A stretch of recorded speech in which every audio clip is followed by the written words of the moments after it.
Peeling paint on your walls is usually a sign you skipped some key steps before painting, and fixing that mess starts with proper surface prep.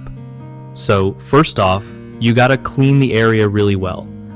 Dirt and grime are like paint's worst enemies.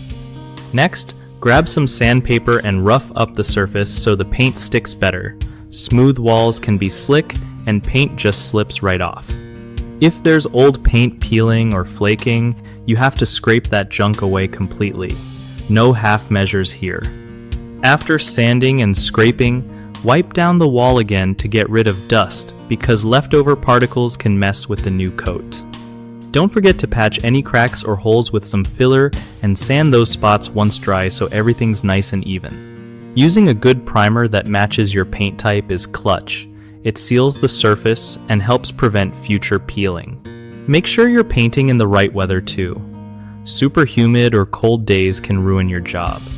Lastly, apply paint in thin, even layers and give each coat enough time to dry before slapping on the next one. One of the biggest mistakes people make with peeling paint is not cleaning the surface properly, which leaves dirt that stops paint from sticking. Fix it by giving your walls a solid scrub before you paint. Another common slip-up is skipping, sanding, or scraping off old loose paint. If you don't do this, your new paint will peel right off too, so always remove flaky bits and sand rough spots. Third, many folks don't use primer or use the wrong kind. Primer acts like glue for paint, so choosing the right one and applying it well means your paint job lasts way longer. BigHomeProjects.com makes it super easy for homeowners to connect with trusted local contractors who know their stuff about prepping and painting surfaces right.